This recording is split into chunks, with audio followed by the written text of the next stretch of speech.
Hola.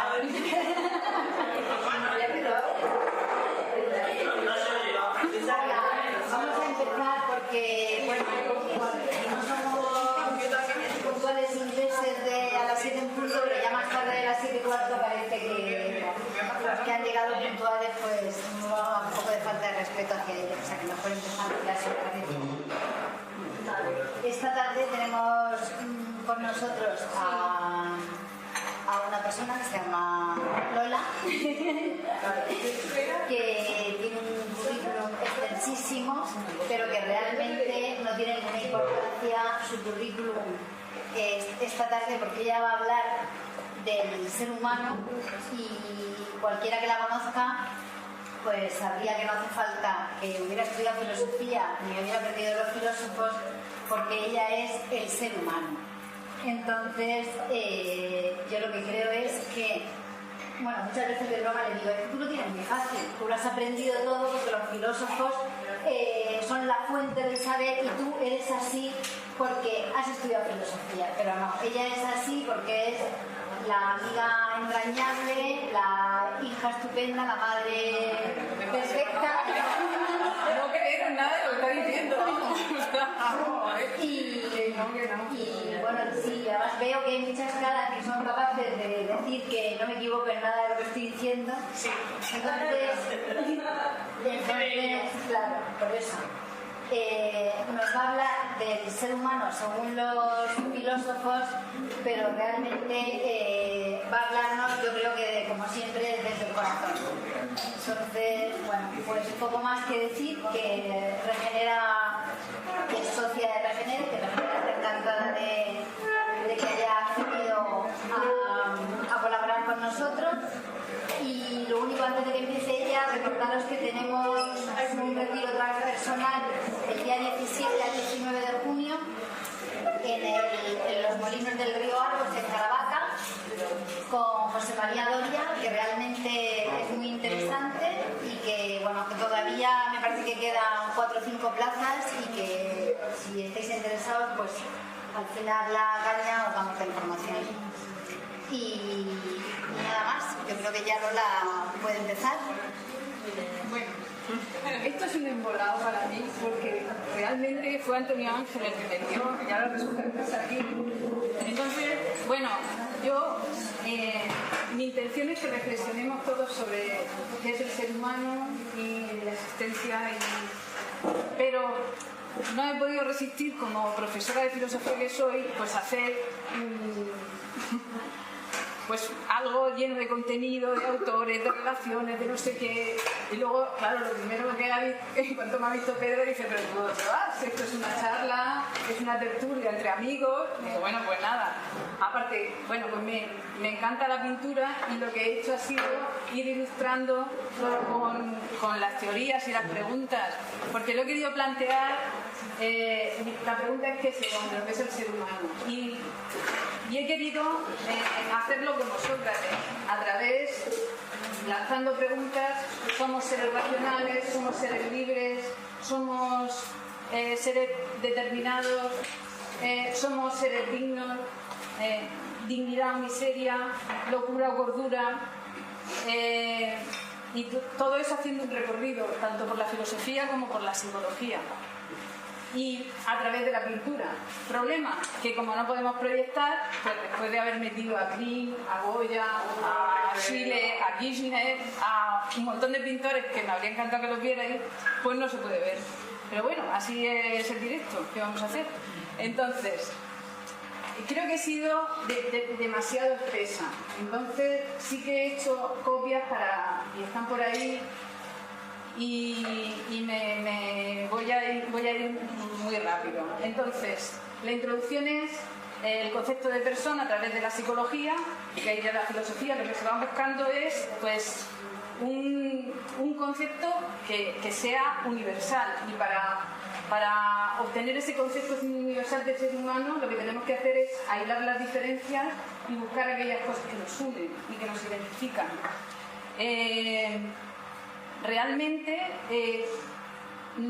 bueno, pues he cogido a Al porque es un psicólogo y que habla del concepto de persona y de la personalidad, pues, y como no me quiero enrollar con eso, pues desde la psicología hoy se tiene un concepto de persona como ser biopsicosocial, es decir, pues cogemos la parte biológica, lo que vendría de Darwin, el instinto, etcétera.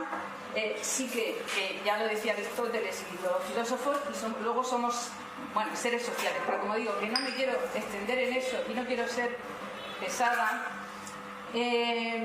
voy a ir directamente a las preguntas. Y si tenéis por ahí la primera pregunta que nos podemos hacer es: ¿somos seres? Bueno, y antes de meterme con la pregunta,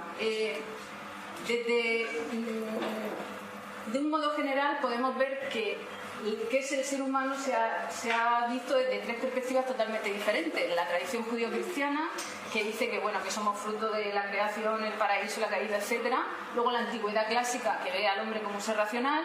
Y luego la ciencia moderna, que dice que somos fruto y producto de la evolución.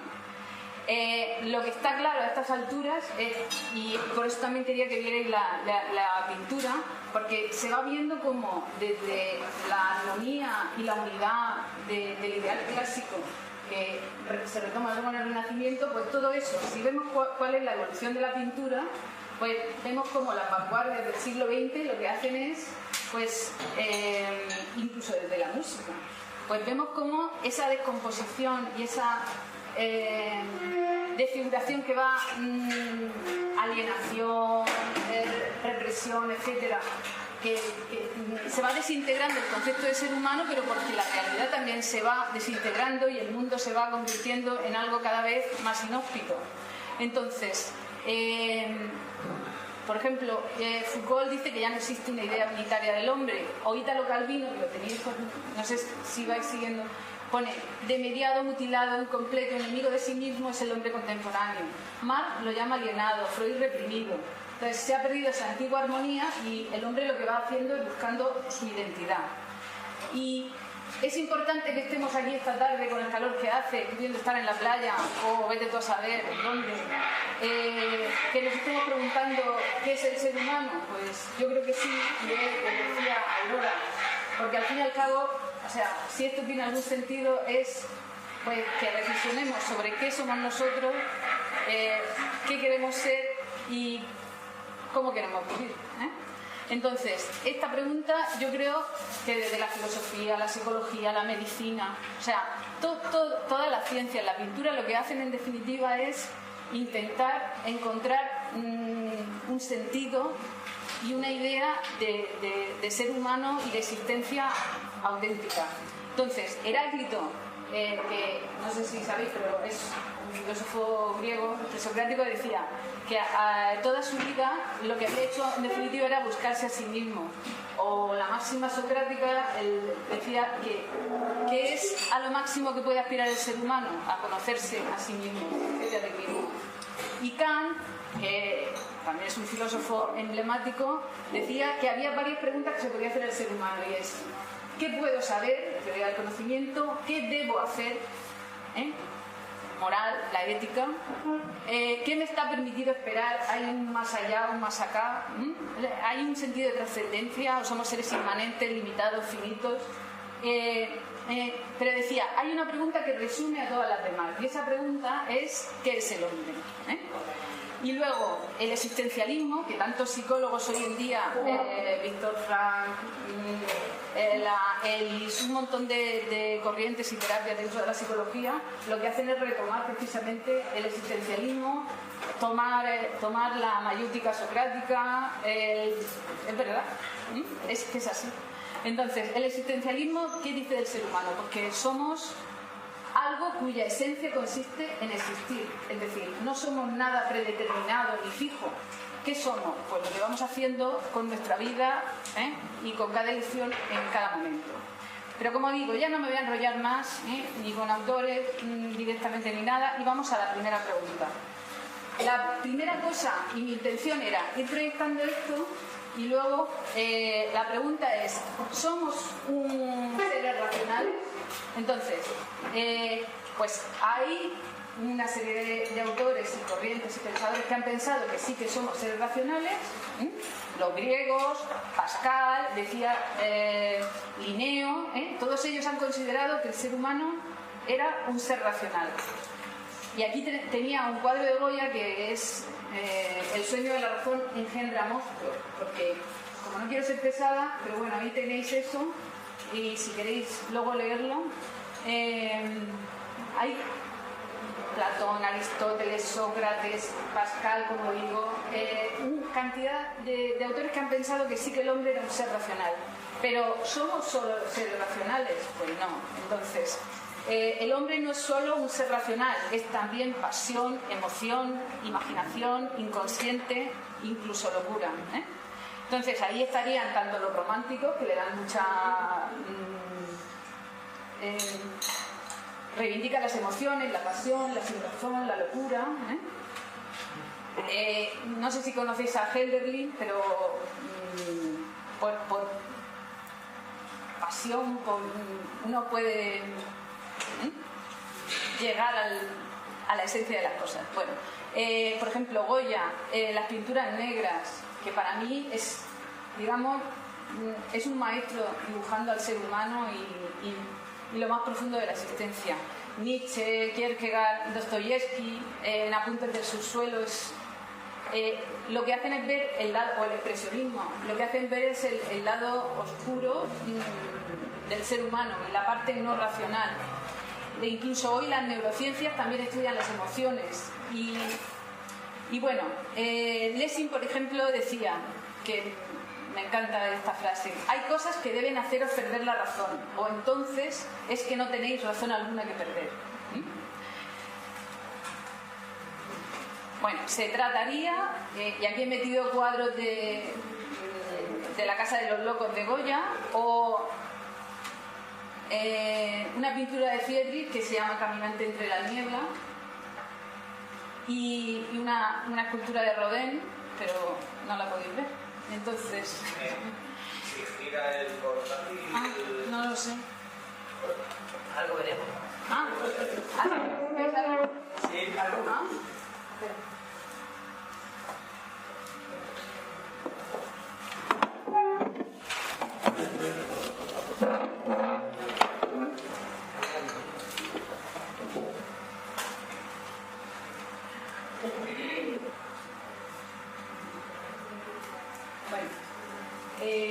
Cuando estaba comentando que el hombre es un ser racional, pues he abierto la academia.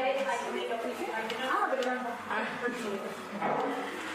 La academia que aparece aparecen todos los filósofos, Sócrates, Platón, etc. Este cuadro de Goya, El sueño de la razón engendra monstruos.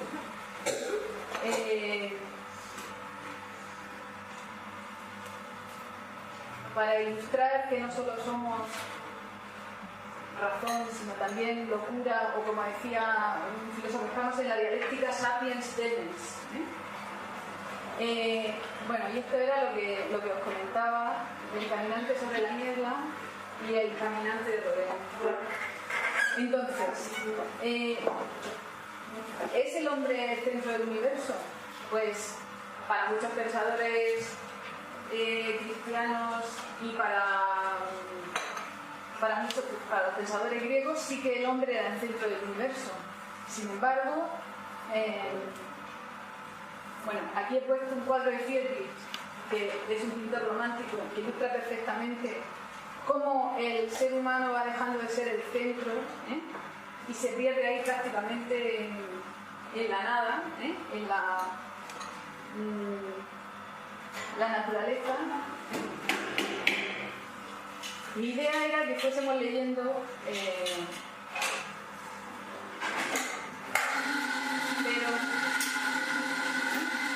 entonces, ¿es el hombre el centro del universo? Pues digamos que era considerado como un microcosmos, como el centro, pero como digo, va perdiendo ese protagonismo hasta llegar a ser considerado prácticamente como fruto del azar. Dice Jacques Monod, que es un premio Nobel de Física, dice que el ser humano pues es fruto del azar, que en un momento determinado el universo funcionó de esa manera y bueno, y acabamos dominando y tal, pero en cualquier momento, y aquí os he puesto otro cuadro de Friedrich que si veis ahí está el ser humano y la ruina, porque todo al final, todo nuestro afán por dominar, controlar, yo siempre me acuerdo de Heráclito, que decía que el ser humano le tiene terror al devenir. Entonces, ese terror al devenir, porque queremos controlar nuestra vida, de hecho, pues todas las ciencias y la filosofía y todo al final es un intentar perder el miedo que tenemos a lo que no podemos dominar. Entonces, Nietzsche decía, que para mí es uno de los grandes filósofos y los grandes pensadores de toda la historia, no solo de la filosofía, sino de la cultura occidental. Nietzsche decía que el único filósofo que había sido lo suficientemente valiente como para afirmar la realidad tal cual es Heráclito, que es el único que no le dio miedo el devenir. Porque Parménides, Platón, cantidad, el ser, la ciencia, la física, todo, ¿qué es lo que hacemos? Pues intentar ese terror al devenir, lo cosificamos, lo paralizamos, pero realmente la realidad es lo que nosotros queremos que sea. Pues no. Entonces, de ser el centro del cosmos, pues sencillamente lo que tenemos que asumir es que somos algo pequeño y que la obra del ser humano acaba siempre, pues eso, en la ruina y ya está. Entonces, pues hay que vivir el aquí y el ahora, que eso viene al final. Bueno. Vamos a ver. Entonces ahí lo que, bueno, pues todo esto lo tenéis ahí ilustrado. El hombre es el resultado, pero no la meta de la evolución. Que me gustaría que me interrumpierais, porque esto... Sí, yo tengo una pregunta. Ah, claro. El devenir que tiene que ver con la realidad. Sí, claro. El devenir es el movimiento, o sea, el cambio. La realidad está continuamente cambiando. Heráclito decía, todo fluye, que ahora está muy de moda con el mindfulness, deja fluir. Pues Heráclito lo que dice es, todo fluye, Pancarrey, entre elementos opuestos, contradictorios. Entonces, la realidad es cambio permanente. Por eso la famosa frase de no te puedes bañar dos veces en el mismo río porque las aguas ya no serán las mismas. Entonces, tú eso aplícatelo a la vida, que es lo que la filosofía no es para meterle en un cajón o poner frases bonitas. No, es que la vida realmente, o lo que se dice vulgarmente, el tren pasa una vez, con los ojos y luego ya se te ha ido. Nunca puedes volver a vivir la misma cosa. Entonces, o la aprovechas en ese momento y tienes que aceptar que es así. Para Heráclito, el devenir es el cambio. Claro, el cambio. La realidad está en perpetuo cambio, movimiento. Y él te dice, y además la realidad no es armonía, la realidad es lucha de opuestos. Y te dice además, es que lo he puesto al final, solo el sabio es el que sabe ver la armonía que hay debajo de ese aparente caos. Porque a ti te puede parecer que las cosas son catastróficas o que no tienen sentido, pero al final la que le da sentido a las cosas eres tú. ¿Puedo hacer una pregunta? Claro. Si el hombre fruto de una casualidad, como has dicho, se caen todas las teorías de que el hombre innatamente tiene que creer en algo, en un dios o en algo, porque si no es como más contra natura del ser humano. Que no puede... No, es que... Mira, aquí la charla era, ¿somos seres racionales? Pues va a haber pensadores que van a decir que sí que somos seres racionales, pero luego están Nietzsche, Freud, Darwin, cantidad de pensadores que van a pensar, que van a decir todo lo contrario, que no somos solo seres racionales, sino que incluso son las emociones, o sea, en la pasión o en la locura, o Nietzsche te dice, el ser humano es un animal enfermo, lo que tiene que hacer es renovar, porque enfermo, ¿por qué? Porque está hablando de un final de siglo, pues de una cultura cristiano-platónica, donde precisamente te dice, ¿qué te dice el cristianismo platón? Te dicen, este mundo no vale, este mundo es una copia imperfecta del mundo inteligible o del cielo. Entonces lo que tenemos que hacer es trascender este mundo. Esta vida es, bueno, un paréntesis para la verdadera vida. Entonces, ¿qué pasa? Porque viene Marx, viene que te dice el ser humano está alienado porque, pues por la economía, por el capitalismo, está oprimido. ¿Por qué? Porque te prometen otro mundo. O Feuerbach, por ejemplo, te dice que el ser humano está reprimido por la religión. Porque ¿qué es la religión? Dice Feuerbach. Pues sencillamente, lo que ha hecho el ser humano es fabricar un concepto ideal de ser humano, porque ha dicho, a ver, ¿qué cualidades tengo yo en mí? Pues mira, es más perfecto ser así que asado, por ejemplo, me voy a entretener mucho en eso. Entonces, todas esas perfecciones las ha proyectado en un ser superior y lo ha fabricado, es una idea perfecta. ¿Qué es lo que pasa? Pues que al final esa idea perfecta ha tomado vida en sí misma y ha terminado pisando esta vida de aquí. Entonces, lo que tú me preguntabas, ¿hay una idea unitaria perfecta del hombre, de Dios? Pues yo creo que no. A lo mejor los griegos en su momento sí la tuvieron, o en el Renacimiento, Pico de la Mirándola, que dice, el ser humano es lo más digno que hay.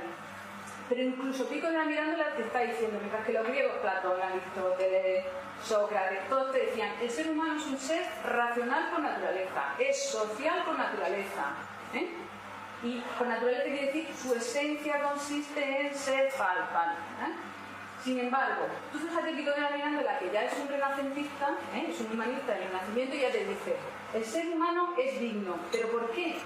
Porque tiene una naturaleza predeterminada fija. Dice, no, es digno precisamente porque es capaz, según su libre albedrío y según sus acciones, de convertirse en lo más digno si utiliza bien esa libertad, o en lo más indigno si la utiliza mal. Y la dignidad no te viene, un poco también lo que van a decir luego los existencialistas, te dice, esa dignidad no te viene por lo que ya eres, sino por lo que puedes llegar a ser, si haces un buen uso de tu libertad y de tu vida y de tus acciones. Luego, a ver, ¿la verdad existe? Pues yo creo que no. Quiero decir que yo pienso esto, pero mi intención era traeros a los griegos, a los renacentistas, a Nietzsche, a Sartre, a los psicólogos, y que cada uno reflexione y saque su propia...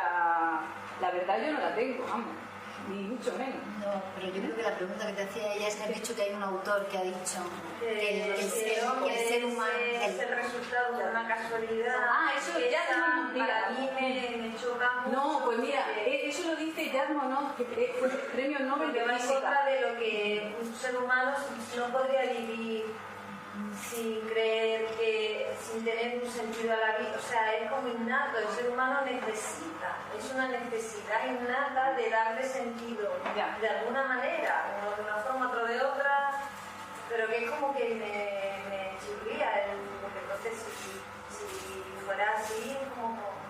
No, pero mira, es que Jacques Monod no es un filósofo, ni es psicólogo, es premio Nobel de Física. Entonces, él dice que además Einstein con la teoría de la relatividad, o sea, somos puro azar, la vida es puro azar, porque otra pregunta que nos podríamos hacer esta tarde, ¿causalidad o casualidad? Que yo últimamente me la hago mucho, esa pregunta, ¿verdad? ¿Es verdad? Pues yo creo que no lo sé, yo soy muy escéptica, soy como Sócrates, dudo de todo, o como decía San Agustín, decía, dubito ergo sum, dudo luego soy, es verdad. O sea, Pero que tengan que tener las cosas sentido porque yo lo necesito, eso lo tengo claro. No, la vida es la vida y yo lo que necesite ya me lo buscaré yo y me amueblaré mi cabeza o mi corazón como buenamente pueda, pero las cosas, bajo mi punto de vista, que ya te digo que yo aquí vengo a tratar de dar la charla, pero yo no tengo la verdad. Entonces, que no lo sé. Pero lo que sí que tengo claro es que solo tengo esta vida y quiero, si me queda un telediario medio, pues quiero ser consecuente y vivirla. Pero vamos, es lo único que tengo claro. ¿Sabes? Que no lo sé. Pero tú planteabas, perdona, preguntaba sobre si el ser humano tiene una necesidad innata de creer en Dios o cualquier cosa. De darle un sentido a la vida, de que no le dé un sentido a esto, no se haya planteado acabaría muy enfermo mental. No, pero que es una necesidad. Perdona, hay algo que sí es contrastado y sabido, y es que lo que el ser humano tiene es una necesidad innata, y eso también otra esencia, de seguridad. Pero ¿cómo? Quiero decir, igual que tenemos la necesidad. seguridad como la... sí, el instinto de supervivencia. Lo que hace es canalizarla. Igual que tenemos la necesidad de alimentarnos, la necesidad sexual y la necesidad de afecto. Tenemos una necesidad de seguridad física y afectiva, psicológica, emocional. Esto es innato.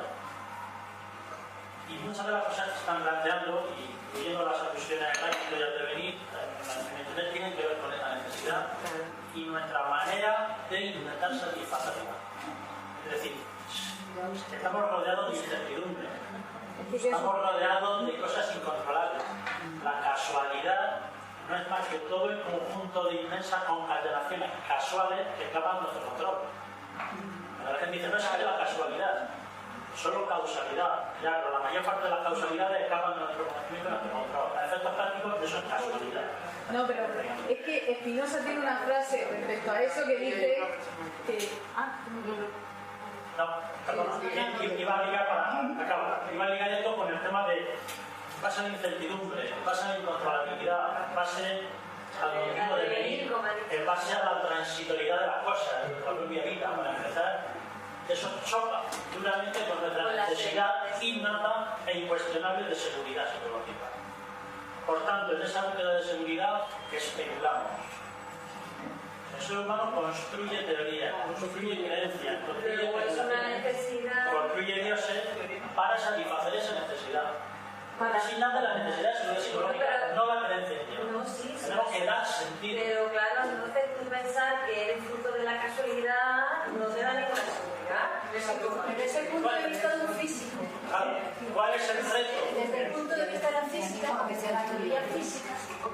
¿Cuál es el reto de entender? Y lo que voy a plantear es, el gordo y muy propio para el cuatro. Que una de las grandes asignaturas del ser humano está precisamente el aprender a convivir con la incertidumbre.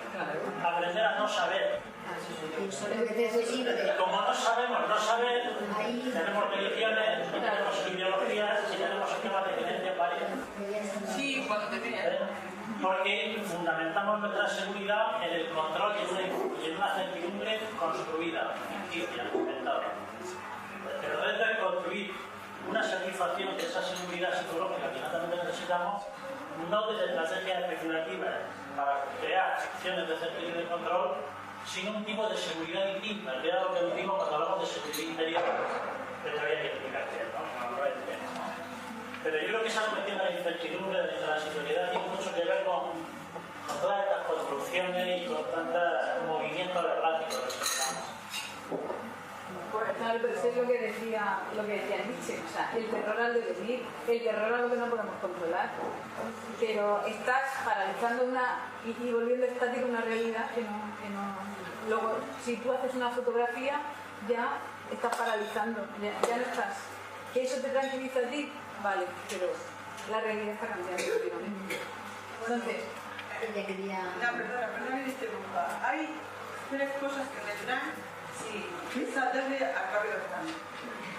Una es una invitación por Facebook a una charla de filosofía que a mí me gusta bastante. La otra es una cuestión de reivindicación. Y es que, como todo el rato se habla del hombre, no puedo por más reivindicar la dimensión humana. la dimensión de género. Yo hablo de hombres y de mujeres. Yo hablo de que no solamente hay filósofos hombres, sino también mujeres. Y con la dimensión humana me refiero a Hannah Arendt, y puedo hablar de otras filósofas como Simone de Beauvoir o Hipatia, que estuvieron ahí y que siempre visibilizamos la parte masculina de la filosofía. Y he venido a reivindicar la parte femenina de la filosofía que existe. Y por otra parte, cuando hablamos de ser humano, hablamos de hombres y de mujeres. Como hacía Alfonso del Sabio en sus partidas, cuando hablaba del género humano, hablaba de hombres y de mujeres. Porque me llamó mucho la atención de que todo el rato se hablaba de hombres. El hombre es el 50% de la humanidad. Y otra parte que me trae, y además después de haber hecho muchos cursos de watching, que lo han puesto tan de moda, es la moda de Sócrates. La moda de este pensador griego, que lo hemos puesto tan de moda ahora con el tema del arte de preguntar, la duda continua, y que es un pensador griego que a mí me interesa mucho, porque además me lo han metido mucho en mi profesión. Parece ser que ahora hay que indagar. Hay que indagar para conocer la esencia humana. La esencia humana, no del hombre, humana. La dimensión humana. Y digo, yo es que me sentía esta tarde en la obligación de venir aquí, porque soy feminista y me mandan muchos eventos en Facebook, me encanta ver un evento filosófico y digo, pero no puede ser que me estén hablando continuamente de hombres. Dimensión humana. Es que no es lo mismo, simplemente es una percepción. ¿Ya sabes qué pasa? Vamos, soy mujer, vivo sola, me mantengo desde hace mucho tiempo y no tengo ningún tipo de complejo de hablar del ser humano. Es la visibilización. Es que no, vamos, que para mí no es un problema. Cuando yo hablo del ser humano, estoy hablando de la mujer. De hecho, yo soy mujer. Quiero decirte, vamos a ver. Es que aquí se habla todo el rato del hombre. Es que, bueno, pues cuando yo te estoy diciendo el ser humano, es que hablar todo el rato del hombre y la mujer al mismo tiempo, pero que sepas que, vamos, lo tengo tan interiorizado que no necesito expresarlo ni verbalizarlo continuamente, sino que, vamos, para mí, cuando yo digo el ser humano, ten por seguro que estoy hablando de las mujeres y de los hombres. Vamos, que no hay, eso va de ser directamente. Entonces, no creo que cuando estemos hablando del ser humano tengamos que distinguir entre hombre y mujer. Estamos globalizando. Estamos continuamente cuando se describe la actividad sana del hombre. El ser humano. Y que sepas que yo cuando hablo del ser humano estoy hablando de la mujer y del hombre, por supuesto. ¿Y por qué? Yo te pregunto a ti, ¿por qué se ha puesto tan de moda Sócrates ahora que tenemos hasta a nivel profesional un continuo? Pues a lo mejor porque Sócrates es un gran referente. ¿Por qué? Pues mira, Sócrates, primero para empezar, fíjate, Sócrates es considerado como el primer mártir de la humanidad, porque es la primera persona que muere defendiendo sus ideas. A Sócrates le llamaban el tábano. ¿Sabes por qué? Pues porque iba por las calles de Atenas y llegó un momento en que era molesto para la aristocracia. Su discípulo más importante fue Platón, y Platón era de la aristocracia griega, sus tíos y toda su familia eran de los grandes dirigentes. Había democracia, pero claro, democracia para los ricos, los esclavos no tenían derecho a nada, Entonces, Platón y toda su familia era muy poderosa y Sócrates era un tío íntegro, auténtico, y todas las cosas que estaban mal las denunciaba. Entonces, ¿qué pasa? Él iba por las calles de Atenas y pensaba que la filosofía no es algo muerto, la filosofía es algo vivo. Y por eso él se negó a escribir nunca escribió nada. Porque pensaba que la filosofía era algo vivo. Además decía, la meta de la filosofía es ¿qué es el hombre? ¿Qué es el ser humano? Y ¿cómo se consigue eso? Pues no con letra muerta, no con nada estático de lo que estábamos hablando, sino a través del diálogo. ¿Y alguien posee la verdad? No. Además él decía, el primer paso del conocimiento y de la sabiduría es el reconocimiento de la propia ignorancia. Hasta que yo no me di cuenta, y además a mí hay una frase que cuando daba clase se lo decía a los alumnos, decía, no hay peor, o sea, el no reconocer la ignorancia es lo peor, porque si tú ya te crees en posesión de la verdad, nunca vas a empezar a conocer. Luego el primer paso para empezar a conocer es reconocer que no sabes. Y ahí su máxima, solo sé que no sé nada. Y era el mayor sabio que había en Grecia, y lo sigue siendo hoy en día. Entonces, el reconocimiento de la propia ignorancia, el diálogo. El diálogo porque él no poseía la verdad, él la buscaba. Porque filósofo no es el que conoce, es el que busca. ¿Entienden? Los sabios eran los que poseían, los filósofos son los que buscan la verdad. ¿Cómo? A través del diálogo. ¿Cómo? A través de preguntas y respuestas. Y con el tú a tú, como estábamos haciendo esta tarde con una charla, pero eso era a base de preguntas, solo que bueno. ¿Y qué decía él? La verdad la tenemos dentro de nosotros mismos, en el interior de ti está la verdad. ¿Y qué hacía él? Su madre era comadrona, entonces decía que él lo que hacía era como su madre, ayudar a los demás en base a esas preguntas y respuestas, primero que reconocieran su ignorancia y segundo, que descubrieran y que valieran esa verdad que llevaban dentro. Entonces, no es que esté de moda Sócrates, ojalá se pusiera de moda, ojalá. Ojalá se pusiera de moda la filosofía, que esta mañana precisamente he oído en la radio que en Estados Unidos, en Alemania, en un montón de sitios, pues la filosofía se le da a los ejecutivos. ¿Por qué? Porque te amplía, es que una cosa importantísima para la vida, que igual llegamos al final, es precisamente la flexibilidad, o lo que está de moda ahora, la resiliencia. ¿Qué es la resiliencia? ¿Quién es resiliente? Pues resiliente es aquella persona que se adapta a lo que hay. Que te toca una enfermedad, que te toca un cáncer, pues te puedo asegurar que hay gente resiliente. ¿Por qué? Porque sabes adaptarse en cada momento a lo que hay. Entonces, la duda, la resiliencia, la flexibilidad. Si tú eres rígido, o si te crees que lo sabes todo, mal de Dios. Entonces, ojalá se ponga muy de moda Sócrates, ojalá, porque de hecho, yo soy profesora de filosofía, pero por accidente hice psicología, y ahora estoy en la psicología, y te puedo asegurar que cantidad de teorías, y acabo con Víctor Frank, con la teoría de la aceptación y del compromiso, en fin, te puedo asegurar que casi todas están bebiendo del existencialismo de Sócrates. Y ojalá vaya para adelante la cosa. Pero la idea de los políticos no es esa, es cargarse la filosofía, porque tengo aquí a mi amiga Teresa, que es filósofa también, y precisamente no es. Sin embargo, la filosofía occidental ha estado todo el rato dándole vuelta al esencialismo más que al existencialismo. A mí me gustaría añadir, yo creo que si se ha puesto de moda, que efectivamente ojalá se siga de moda, pero no está tan de moda, sin decir que nos movemos en ciertos círculos donde pensamos que todo el mundo hace lo mismo, pero vamos, si se ha puesto de moda es porque era necesario, porque realmente durante muchos años, yo creo que casi un siglo, habíamos vivido de espaldas a la filosofía y muy abocados a la industrialización. Entonces, eso ha tenido como consecuencias un ser humano, el de ahora y el de hoy, enfermo, muy enfermo, y yo creo que eso es lo que ha hecho que volvamos a replantearnos la esencia de los filósofos que nunca deberíamos de haber abandonado. ¿Y por qué Sócrates? Yo creo que porque Sócrates es el primero, el mejor, pero además es el fácil.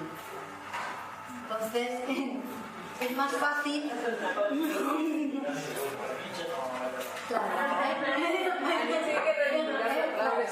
es el fácil. Y como es el fácil, pues y todo lo que estamos es intentando conocernos a nosotros mismos, porque nos habíamos desvinculado o perdido en el camino, pues yo creo que si hubiera una moda, que efectivamente ojalá lo hubiera, debe de ser ese el motivo. Pero vamos, que yo creo que ojalá todas las modas vayan acompañadas de algún libro. Tengo una pregunta, ahora que ha salido el tema de Sócrates. ¿Hasta qué punto crees tú, porque me llegaron a oír a Dios, la verdad, que Platón se aprovechó de la figura de Sócrates y la llevó a su terreno y está su legado, hizo lo que quiso con él. Luego, A ver, o sea, Platón lo que hace es coger las teorías de su maestro y, a ver, antes te he dicho que era, es que si no, no vamos a llegar, pero lo que hace Platón es, y bueno, lo que he comentado, que se convirtió en un personaje molesto, denunció a los políticos y entonces acaban acusándole de corromper a la juventud, cosa que era totalmente falsa, y le dan dos opciones, una de dos: o se toma la cicuta y se va al otro barrio, porque la cicuta es un veneno, o se va fuera de Atenas. ¿Qué pasa? Que en ese momento, o sea, para un ateniense eso era peor que la muerte. Entonces, él prefirió, y de hecho Platón y sus discípulos le prepararon la huida, y él no, prefirió tomarse la cicuta y morir. Eso se dice que, ya les digo, es la primera persona que muere. Entonces, ¿qué pasa? Que Sócrates, o sea, que Platón retoma, él escribe en forma de diálogo, el protagonista de todos los diálogos es también Sócrates, lo que hace es retomar las teorías de su maestro y las ideas, pero bueno, va más allá. Igual que luego Aristóteles, pues empieza siendo el maestro de Platón, o sea, perdón, Platón es el maestro de Aristóteles, pero acaba superándole y convirtiéndose en su mayor crítico, ¿eh? Pero vamos, sí. Entonces, vamos a intentar para que no quedemos siempre en Sócrates, que es lo que pasa en filosofía, que siempre nunca llegamos. No, vamos a llegar a la base. Entonces, la otra pregunta es: ¿el hombre es un ser social? Y al preguntarnos si el hombre es un ser social o no por naturaleza, también nos estamos preguntando al mismo tiempo si es bueno o malo por naturaleza. Entonces, aquí tenemos: el hombre es bueno por naturaleza y social por naturaleza para los griegos, para Platón, para Aristóteles, etc. La otra teoría es que el hombre es malo y egoísta por naturaleza. Lo que dicen Plauto y Hobbes: el hombre es un lobo para el hombre. Ahí tenéis los textos. Mi idea era que los fuéramos leyendo, que cada uno leyera algo, y luego hablarlo, pero es que entonces necesitamos una semana, me parece. Sí, claro. ¿Y qué quiere dar el temario de un año? En 2 horas. No, entonces, aquí vamos a ver.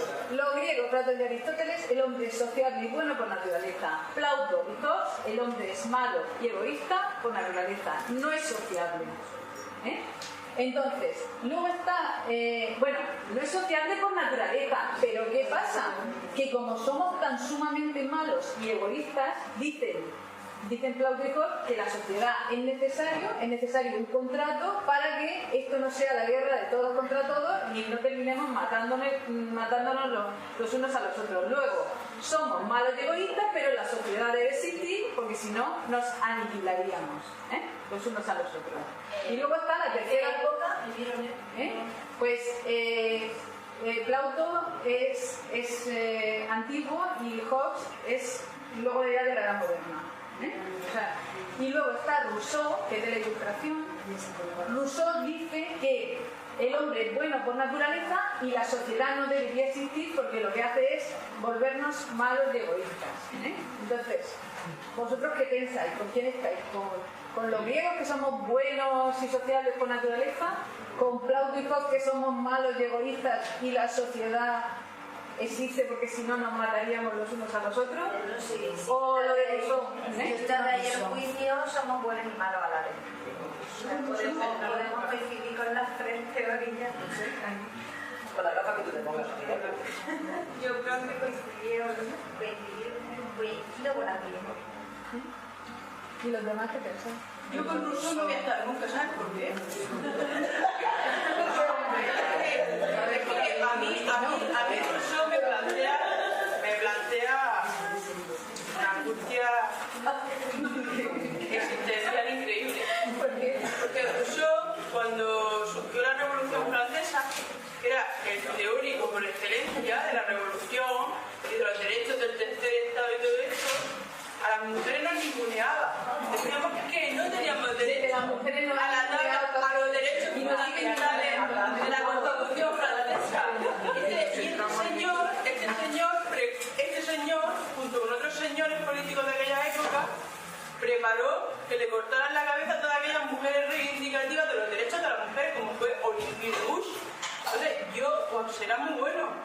para mí es malo. Bueno, mirad, ahí he puesto... Yo quiero decir más. Como he preguntado, yo creo que el hombre es bueno por naturaleza y que luego se corrompe porque se puede ver en los niños que es el ser humano en esencia antes de... ¿Tú sabes lo que decía Freud de los niños? Sí. Que son perversos polimorfos. Aquí yo creo que son más malos. La tonta que tenía que la sociedad no pensaba que eran malos, ¿no? Nacemos malos en la sociedad como buenos. ¿Quién? No, en la sociedad que está bien. Eso es ruso. Es ruso. Pensaba que en estado de naturaleza anterior previo al contrato social, el ser humano es bueno, vive noble, se integra en la naturaleza y al vivir en sociedad es cuando se corrompe, empiezan la envidia, los celos, la competición, los tres, las que conocemos todo el mundo. Así corrompe también. ¿Qué pintura es ruso que representa? Pues aquí he puesto una de Georg Gross, que es un pintor expresionista alemán que pinta todo el horror de genocidio nazi, y a Kirchner, que también es otro expresionista.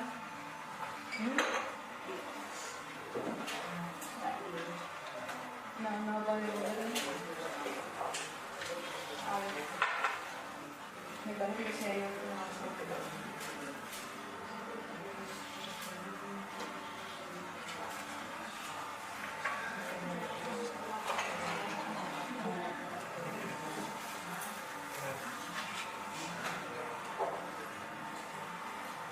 Bueno,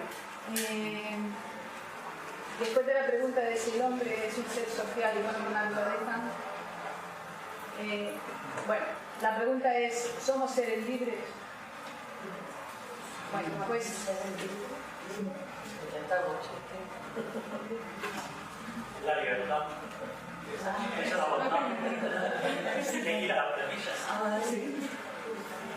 Bueno, pues la concepción de que el hombre es un ser libre e indeterminado pues nace con Kierkegaard y con todo el existencialismo, que a mí hay dos cosas de Kierkegaard que me gustaría deciros, y es una frase que a mí me encanta, que es: al hombre se le conoce en las situaciones límites, y yo creo que en eso, solo por eso ya lleva bastante razón. Y luego distingue dos tipos que también de existencia que va a hacer el existencialismo, que es la existencia auténtica, cuando reconocemos y asumimos nuestros propios límites y nuestra propia angustia, y la existencia inauténtica, que sería cuando preferimos enmascarar la realidad cuando no nos gusta, o vivir en el engaño. Y de nuevo, pues si nos vamos al terreno de la psicología, hablaríamos de la aceptación o la negación. Que la negación pues, puede ser en un principio un mecanismo de defensa para adaptarte a una situación dolorosa, pero llega un momento concreto, pues esa negación no, porque no te estás enfrentando a todo lo que tienes delante y te tienes que enfrentar. Entonces, aquí he puesto una pintura de Klee, de Paul Klee, no sé si lo conocéis, como que estamos ahí en la cuerda floja de la existencia siempre. Quería poner el ángel caído, pero al final puse eso.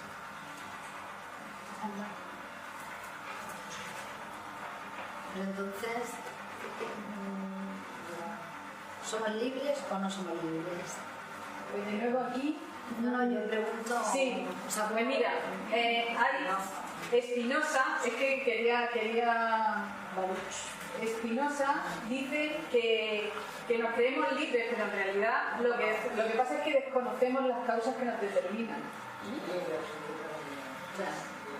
Entonces, es lo mismo que estábamos diciendo antes de la casualidad o la causalidad. Lo típico era que mandan en el WhatsApp, o sea, nuestro destino estaba escrito y nos hemos encontrado en el camino, o ¿qué pensáis?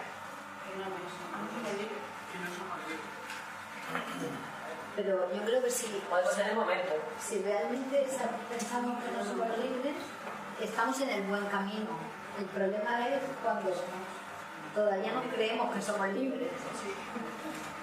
Me parece. Entonces Están ahí mira, levantando la mano. os voy a comentar simplemente, bueno, el existencialismo, Nietzsche, Sartre, dice que el ser humano es libre, y no solo eso, sino que está condenado a ser libre. Y lo que pasa es que, igual que Nietzsche también decía que nos daba terror y pavor el devenir, ¿qué pasa? Que nos da pavor y horror reconocernos y asumir nuestra libertad. Porque es más fácil decir que no soy libre y por lo tanto no soy responsable de lo que estoy siendo, porque ellos decían, la existencia precede a la esencia. Yo soy lo que cada elección que yo hago en la vida me estoy haciendo a mí misma. La existencia precede a la esencia. Soy lo que soy en función de lo que he vivido, cómo lo he vivido, con quién lo he vivido y si me he querido enfrentar a eso y asumirlo o no. Por eso se habla aquí de existencia auténtica e inauténtica. La existencia inauténtica es cuando tú no asumes tu libertad por miedo. Perdón, es que estaba Esther que quería... Se me ha ido un poco. ¿Pero vuelve o no vuelve? Bueno, vuelve. Me da la sensación, vamos, que la libertad realmente no existe, pero necesitamos pensar que existe. Y no existe, bajo mi punto de vista, porque a veces para elegir necesita varias opciones. Entonces la propia ceguera te impide ver todas las opciones posibles y poder elegir.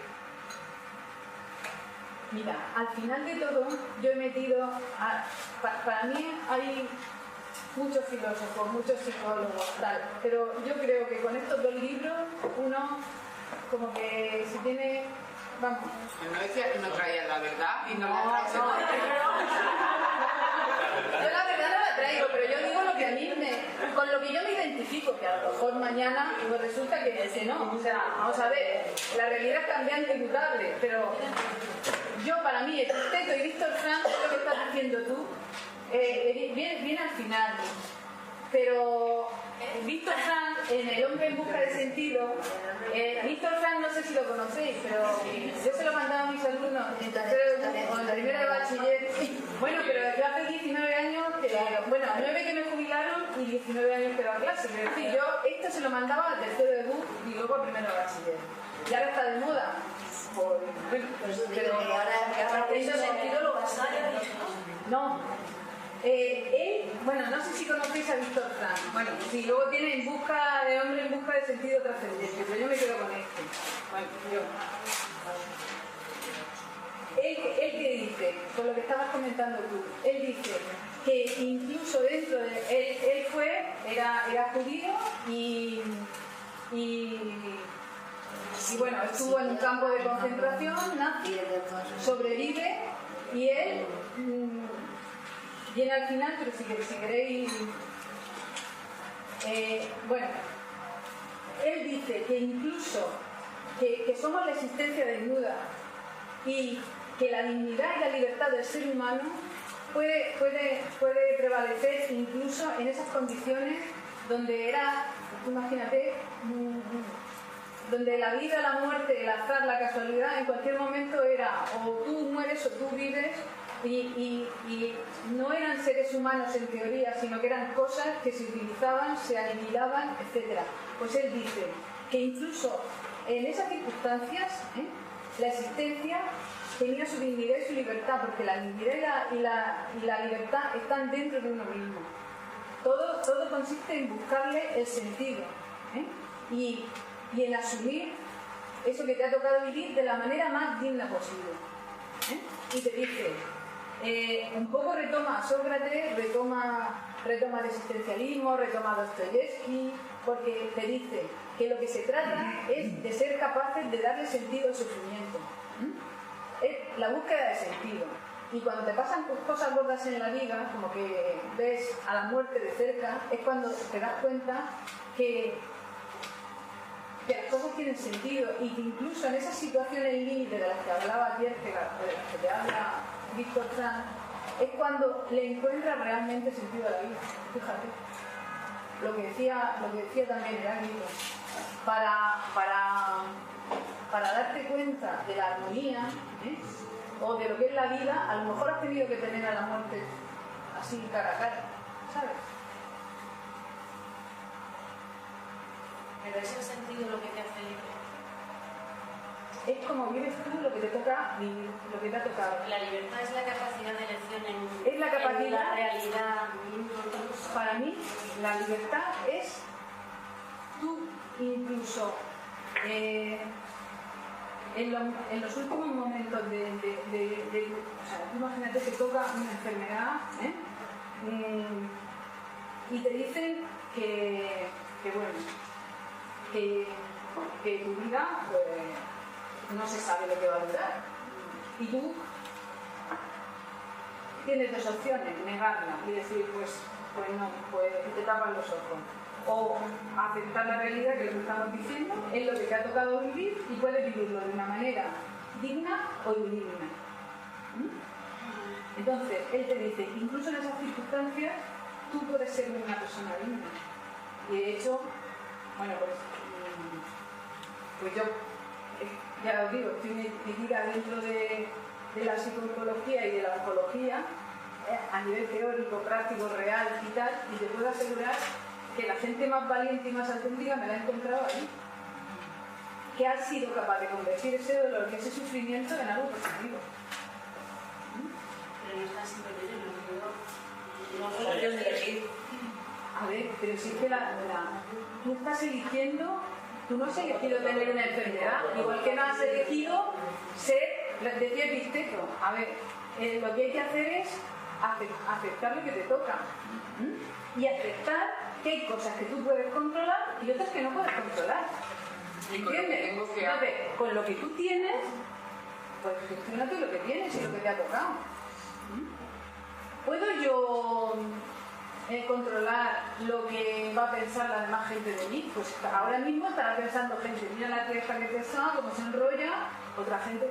O sea, yo no puedo gustarle a todo el mundo, ni pretender gustarle a todo el mundo, ni que todo el mundo me quiera, pero sí que puedo vivir de acuerdo a como yo creo que tengo que vivir. ¿Entiendes? Entonces, hay cosas que puedo controlar yo y cosas que no. También la psicología habla de que hay dos tipos de personas, las que creen que hay un locus de control interno o un locus de control externo. Entonces, pues también depende de cómo seamos cada uno. Hay otro tipo de personas, eso es la libertad. Hay otro tipo de personas. No, son momentos en los que tú decides si una persona puede cambiar a la otra. Si eres proactivo o reactivo, también según la psicología. Si eliges tú o te dejas llevar. Pero que eso es que naces así o que te puedes. No, porque la vida te va enseñando cosas. Tú puedes ser muy tímida, yo era muy tímida y luego pues te pones y la vida pues eres tú la que estás eligiendo en cada momento ser. Y el miedo existe, claro que existe, pero el miedo como no te enfrentes a él no se va. Que la vida es dura, sí, también, pero también es buena. Siempre intenta sacar lo que decía Víctor Frank, del sufrimiento, de la angustia, del dolor. Os he traído una poesía de Gris que también me encanta. Y decía, que toma como ejemplo a Rodin. Decía, trabajar con la angustia. O sea, es que es eso, que te toca eso, pues asúmelo, ya está, y para adelante. Si es que nadie sabemos lo que nos va a tocar. Bueno, me gustaría comentar sobre respecto a lo que quería decir. No, yo solamente quería decir también que tenemos mucho en el libro de Víctor Frank, el sentido que tiene de la libertad, cómo voy a ser libre en esa situación, claro. Y él decía que con la sola actitud de los demás prisioneros se veía la decisión que tomaban de leer o de ver, descansar o de descansar, o sea, en los pequeños límites que tenían para decidir, estaban decidiendo. Podría venir un evento, podría morir, ¿no? Pero tiene que pequeñas decisiones que dependían de ellos, les podrían llevar a sobrevivir a esa situación. Claro, en eso me parece que ahí justo tan limitado, que ese intervalo tan corto, él se sentía libre para decidir. Para mí un poco el derecho de libertad, pero sobre todo el derecho a la vida. Decía que al principio del libro tenemos sentido.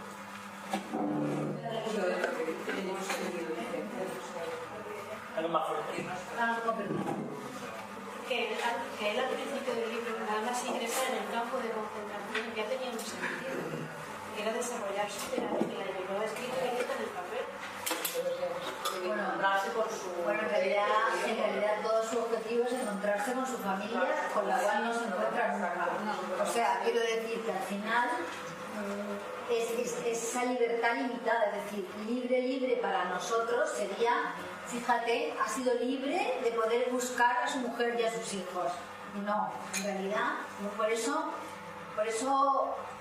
esto se podría extender eternamente, porque yo digo que la libertad no existe y ellos dicen que la libertad existe, pero definamos qué es libertad.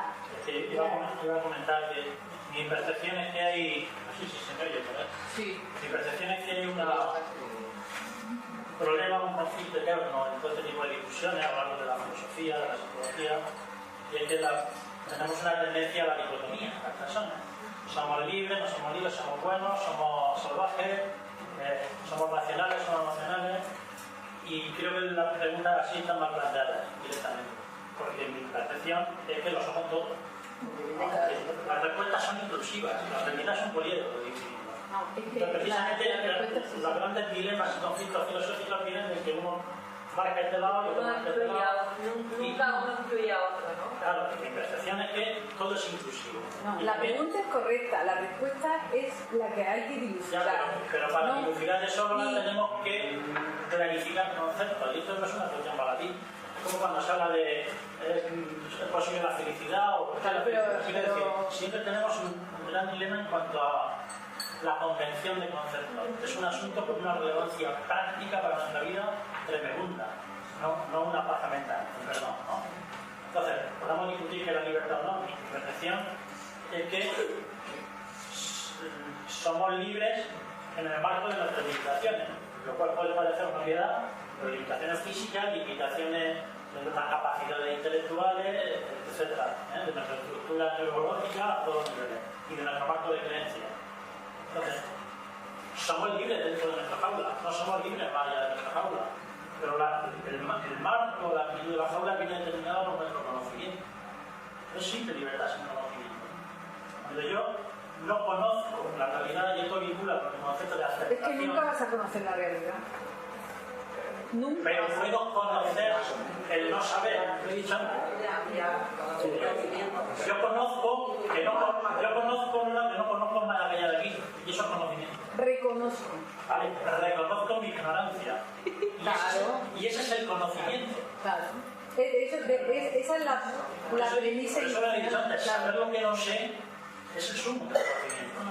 Y después hay muchas cosas que sabemos, y muchas de las preguntas de la filosofía están respondidas ya hoy por la ciencia. Es una mierda. No, yo creo que no. Muchas sí, muchas no. Yo creo que no. Yo creo que la libertad tiene mucho que ver con la capacidad de decidir y respetar el marco en el que estamos y los que están a nuestro alrededor. O sea, mi libertad empieza y termina donde empieza la tuya. Eso lo decía Kant. Sí, no, es que yo sí, lo decía Kant. Y yo tengo ese marco en el que poder decidir. Claro. Y ahí está, no sé si mi jaula, no, porque a mí no me gusta hablar de jaula, ahí está mi círculo de libertad. El círculo en el que no se opone una... O sea, meterme en el círculo de libertad del otro y menoscabar su libertad. Claro, si aquí, aunque las preguntas, está todo planteado como preguntas, somos seres racionales, somos seres libres. No hay tiempo, porque esto es una charla de café donde es imposible, por mucho que yo he querido sintetizar aquí dicen esto, aquí dicen lo otro, los otros dicen cuarto y mitad. A ver, es una tertulia, entonces no podemos profundizar. Pero desde el principio he dicho, o sea, es que la verdad no está en ningún lado y al final somos una mezcla de bondad y maldad, de locura y de cordura, de pasión, de razón. Somos muchas cosas, somos muy complejos. Y como decía Heráclito, es imposible. O sea, vamos a ver, ¿cómo me vas a conocer tú a mí si me voy a pasar yo toda mi vida intentando conocerme a mí misma? O sea, si yo estoy que no me aguanto, ¿cómo me va a aguantar nadie? Vamos a ver, quiero decirte. Y lo que decía Víctor Frank, Nuestra única posesión, ¿qué es? Es la existencia desnuda. Y si queréis, para ilustrar un poco lo que estamos hablando, la muerte emocional, la agonía mental, el sufrimiento, aún dejan paso a la última de las libertades humanas, que es la capacidad de elegir la actitud que quiero yo tener ante determinadas circunstancias. De lo único que se libre es la actitud mía. Punto. La salvación del hombre está en el amor. Él es la meta última a la que puede aspirar el ser humano. Él se pasó todo el tiempo en el campo de concentración buscando a su mujer. Luego resulta que su mujer había muerto. ¿Pero qué termina diciendo? Que el amor trasciende la persona física del ser amado y encuentra el significado más profundo en su propio espíritu, en su yo íntimo. ¿Y qué hace? Relativizar el dolor y el sufrimiento. ¿Cómo? Pues valorando las pequeñas cosas que las que realmente tienen importancia. Y luego, la libertad y la dignidad, ¿qué? ¿Están fuera? ¿En un campo de concentración? No, son internas. Dice, el hombre tiene la capacidad de elección incluso en las más terribles circunstancias. El hombre se le puede arrebatar todo, salvo una cosa, la última de las libertades humanas, que es la elección de la actitud personal, ante un conjunto de circunstancias para decidir su propio camino. Es esta libertad espiritual que no se puede arrebatar, lo que hace que la vida tenga sentido y propósito. El sufrimiento es un aspecto de la vida que no puede erradicarse, como no puede apartarse el destino o la muerte. Sin todos ellos, la vida no es completa.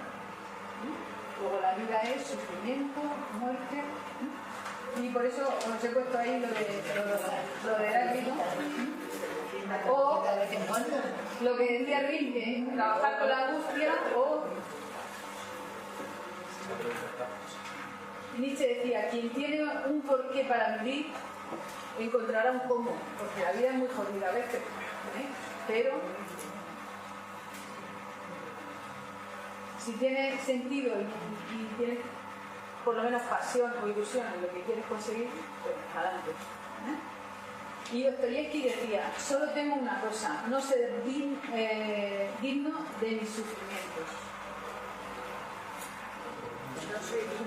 No ser digno de mis sufrimientos. En fin, bueno, pues yo no sé. O sea, aquí había mucha teoría, hay muchos autores y muchas preguntas. Y está Epicteto, que os he dicho que a mí me encanta. Entonces, lo que decía Epicteto, que es un filósofo estoico, que para que os hagáis una idea, pues dentro de Grecia está el periodo clásico, Platón, Aristóteles, que son sistemas de pensamiento que lo abarcan todo, están perfectamente estructurados. Sin embargo, luego en la filosofía estoica es como la época de crisis, de decadencia del imperio griego. Entonces es cuando nacen todas las escuelas éticas.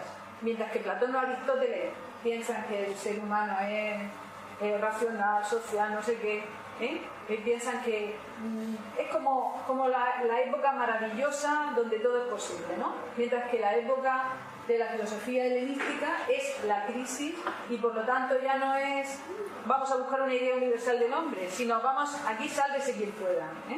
Entonces, no cómo voy a vivir dignamente siendo sabio, tal, sino cómo voy a poder ser feliz y sobrevivir yo. Entonces, por eso hoy Epicteto nos viene al pelo, porque estamos en una época de crisis igual que ellos, donde se ha perdido muchas cosas que antes estaban seguras, etc. Entonces, él habla de aceptar la realidad, que como ya lo he dicho antes, y tampoco no sé si ya me estoy pasando de tiempo y casi mejor que habléis vosotros, no lo sé. ¿Y por qué no llamar a la época de crisis, época de cambio? ¿Qué no ir a lo optimista? Vamos a ir a lo optimista. No, yo soy totalmente optimista. De hecho, ya te he dicho, te he puesto a Epicteto, te he puesto a Víctor Frank y te he puesto cantidad de ejemplos que convierte ese sufrimiento y esa angustia en algo creativo. Entonces, lo que hace Víctor Frank, o incluso que es ya el límite del límite, es convertir lo negativo en positivo. Es que la crisis es una oportunidad grandísima. Sí, sí, eso lo dice, mira, Thomas S. Kuhn, que es un filósofo de la ciencia, escribe un libro que es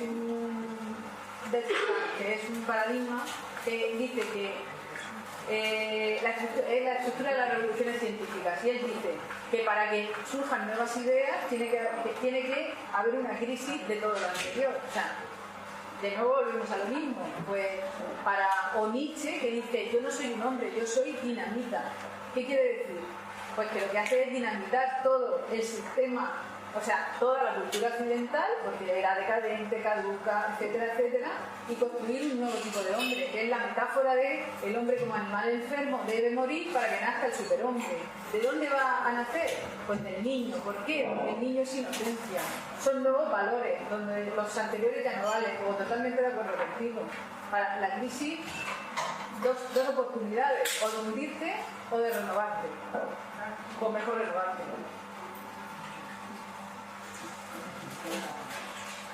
Y no sé, tiene otra aportación. Te quería preguntar, ¿qué conexión hay inicialmente y qué conexión hay luego a lo largo de la historia entre Oriente y Occidente? Nosotros hemos visto esa filosofía solamente occidental, que es la única que hemos estudiado.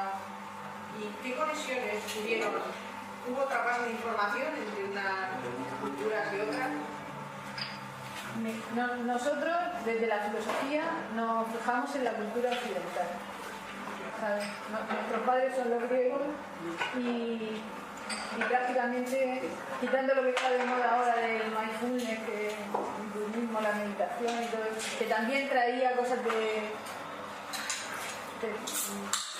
es básicamente occidental. Somos deudores de los griegos. ¿Cómo? De línea nacionalista. En Occidente somos racionalistas, porque la filosofía o empirista, pero occidental surge basándose en la razón muy pura, buscando la esencia, la sustancia, lo que permanece, luego es una lugar a la ciencia, que es también la ley, lo que no cambia. Y sin embargo, en Oriente es una filosofía que mezcla razón y sentimiento y fe.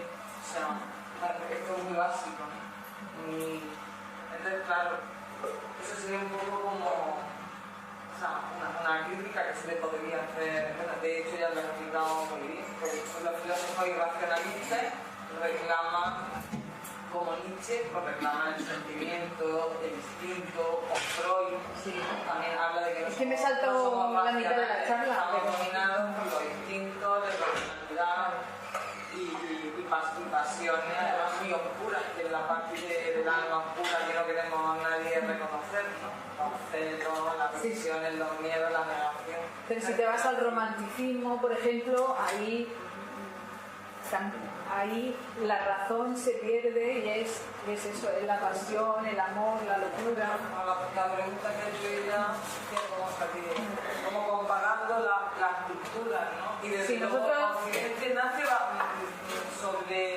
sobre la razón. El imperio de la razón, además pura. Y luego todos los filósofos, que es lo que ha explicado Nietzsche, critica a toda la humanidad medio a él como decadente, enferma, impotente para vivir, precisamente por no aceptar el cambio de la bueno, lo he explicado ya todo el tiempo, por no aceptar el cambio de resistencia a la muerte, los instintos, todo eso, ¿no?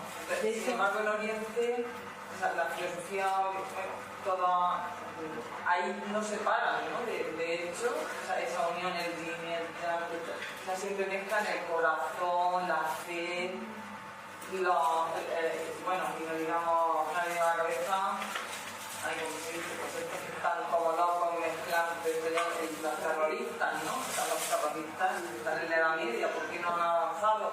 Porque no han podido separar la religión, bueno, aparte que al degenerar, el terrorismo es una locura, vamos. Entonces, pues, Occidente se caracteriza, la filosofía es un producto originariamente occidental, que nace en Grecia con una particularidad muy especial. Nace ahí en Grecia y es para sea, luego tiene un desarrollo que da lugar a la ciencia, pero separa, o sea, los sentimientos, excepto la parte ética, que ya también lo he explicado muy bien. Hay una época de crisis ahí en Grecia, y entonces pues, para sobrevivir desarrollan la ética, o sea, cómo vivir, cómo poder vivir bien, ¿no?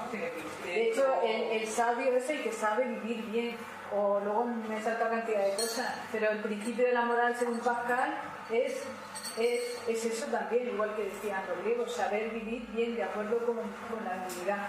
Entonces, la filosofía nace en Grecia precisamente porque se abandona el mito, que era la religión, y se utiliza la razón o logos para conocer.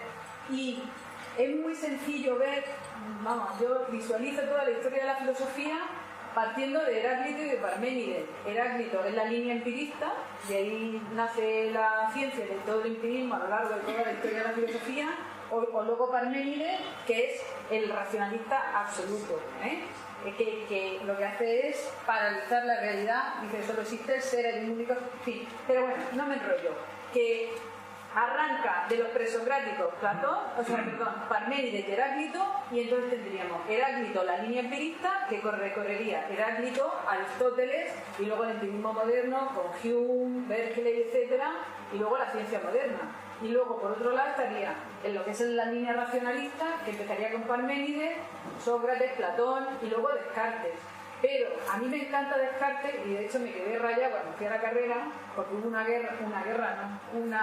huelga de esta bestial, y me quedé con el discurso del método rayada, pero rayada. O sea, me pasaba las noches leyendo el discurso del método. Pero porque parece que es un cuadriculado de mente Descartes, y luego tú te pones a leer y dices... él dice que a mí me encanta, y yo le decía incluso a los alumnos, oye, utilizar el método cartesiano para estudiar. Y él dice que, él era matemático, pero también se iba a la guerra de vez en cuando, entonces se fue a la guerra, está en una batalla una noche en su tienda de campaña, y entonces empezó a pensar que ¿qué pasaría si todo lo que a él le habían enseñado hasta ahora, toda la ciencia, la filosofía, qué pasaría si todo esto fuera mentira? Decía, bueno, es que si todo lo que me han enseñado es mentira, todo lo que yo he construido a partir de ahí, todo es mentira. Luego, ¿cuál es el principio de la filosofía? Sócrates, poner en duda todo lo anterior. Luego, primer paso, dudar. Duda, ¿cómo tiene que ser? Teórica, dice, no, esto es una duda vital y existencial. Yo tengo que saber a partir de ahora en qué principios me voy a basar para vivir. O sea, no, la filosofía no es algo para meterlo en una vitrina. Entonces dice, dudar de todo. ¿Y cómo tiene que ser mi duda? ¿Voy a dudar de esto de sí porque me interesa y del otro no? Porque no. Mi duda es universal, metódica y sistemática. Voy a dudar de todo y metódicamente, sistemáticamente de todo. Y él dice, ¿por qué? Primero, voy a dudar de los sentidos. Todo lo que me dicen los sentidos me pueden engañar. Dice, pero es que puede haber un genio maligno que me engañe absolutamente de todo, que esté empeñado en engañarme. Porque igual que me han dicho que hay un Dios que todo me lo dice y me protege y me tal que cual, dice, ¿por qué no puede haber un genio maligno que me engañe de todo? Entonces, ese genio maligno es una retórica para hacerlo todo, hacer la duda esa universal. Y dice, dudando y dando, hay algo de lo que no puedo dudar, y es que yo, mientras dudo, soy algo, que soy una sustancia pensante, una cosa que piensa, pero no era tan cerrada de mollera como para decir, pienso, lo existo y ya está, razón matemática, no, él dice, pienso, siento, quiero, padezco, o sea, dentro de ese pienso, también incluso él que es el padre de la filosofía moderna, porque precisamente lo que tú decías, lo que hace es poner en duda toda la filosofía escolástica, todo lo anterior. Entonces, la primera verdad, ¿cuál es? Pues es el sujeto, el ser humano, la persona. ¿Te das cuenta? Pues eso es el primer filósofo moderno. Es el primer filósofo feminista. No, a mí me encanta el filósofo. Yo te digo que yo me quedé rayada en la duda, me encanta la duda. Es verdad. A mí me encanta. Y luego, el que me encanta, aparte de Heráclito y de Nietzsche, ¿sabes quién es? Hume. Porque Hume es el que se lo carga todo, antes que Nietzsche. Dice, pone en duda el principio de causalidad. Lo que estábamos hablando antes de la causalidad y la casualidad, pues pone en duda el principio de causalidad, y todo lo que va a decir luego de la relatividad y todo eso, pues el que abre el camino es precisamente Hume, porque dice, del hecho de que, tú sabes lo que es el principio de causalidad, es que si yo hago esto y pasa esto, pumba. Y si lo hago muchas veces, yo al final termino deduciendo que eso y esto va unido y va ligado. Luego hay un nexo entre una causa y su efecto, ¿vale? Y de ahí saca una ley. Pues ¿qué te dice él? Que del hecho de que yo hasta ahora haya visto que eso es así, no puedo deducir que siempre va a ser así. Luego se carga el principio de causalidad.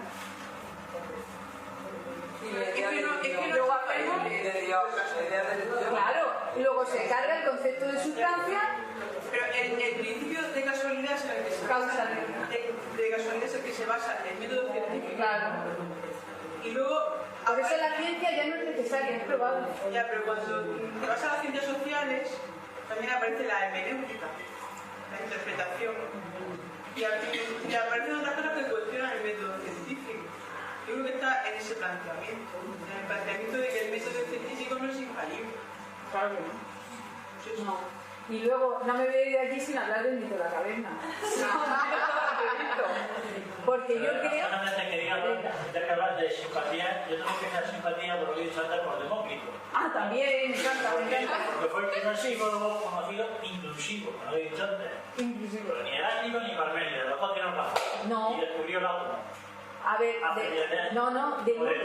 Demócrito, Leucipo y Demócrito, que eran atomistas,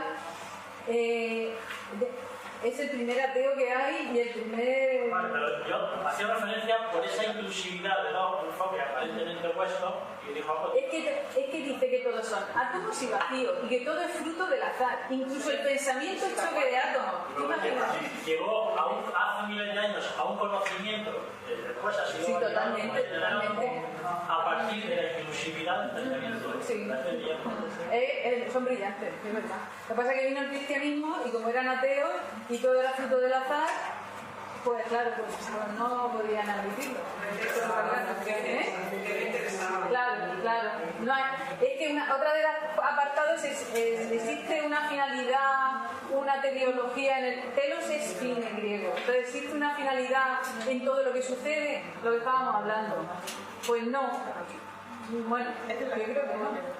Según los atomistas no habría ninguna teleología ni ninguna finalidad. Todo es fruto del azar, no de la necesidad. Y luego el mito de la caverna, que yo creo que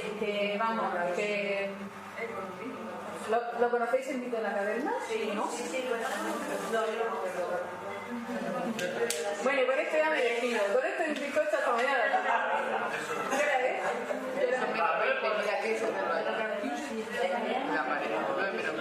Bueno, con el mito de la caverna ya nos vamos. Bueno, pues...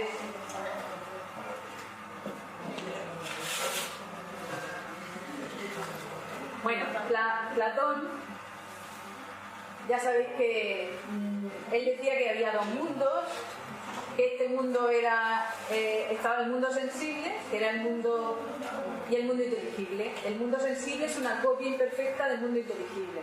Pero no me interesa explicaros la teoría de Platón, pero sí el mito de la caverna, porque si os gusta Matrix y... ¿Habéis visto Matrix, la película? A mí es que me parece genial. Entonces, el mito de la caverna cuenta lo siguiente. Él describe una cavernosa vivienda donde hay una serie de personas que están encadenadas desde que nacieron. Quiere decirse que solamente, imaginad que yo soy un prisionero, ¿no? Todos los de aquí somos prisioneros. Entonces, yo desde que nací estoy aquí encadenada y lo único que he visto, ¿por qué estoy encadenada? Primero porque estoy atada a una realidad sensible, que es falsa, etc. O sea, me están engañando. Entonces, las cadenas, aunque no fueran físicas, es el engaño, la mentira en la que a mí me hacen vivir. Pero ¿qué pasa? Que como yo desde que he nacido estoy ahí encadenada y lo único que conozco es la realidad que tengo enfrente, para mí la realidad es esa, porque no he conocido jamás otra cosa. Entonces, Imaginemos esa cavernosa vivienda con los prisioneros que están encadenados, atando, obligados a vivir de una determinada manera, viendo solo unas determinadas cosas, y te dice que además de esos prisioneros, detrás de los prisioneros hay un tabique de una serie de personas que podrían ser los políticos de turno,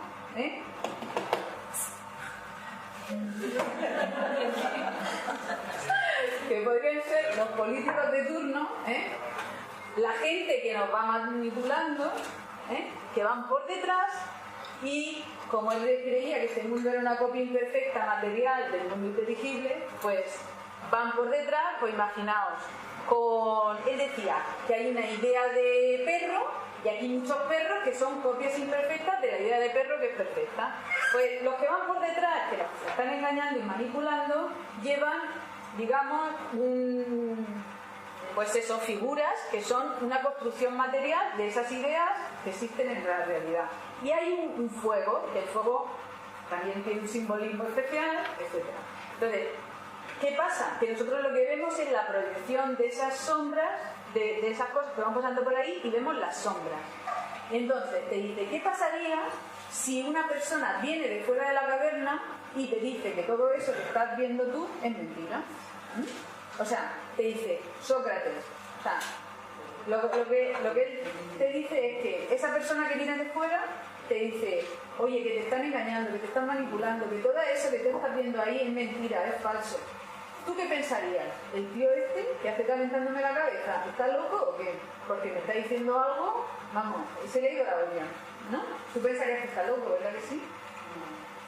Y llegaría un momento en que incluso si se convierte en alguien peligroso, Sócrates, pues acabaría queriéndolo matar, ¿no?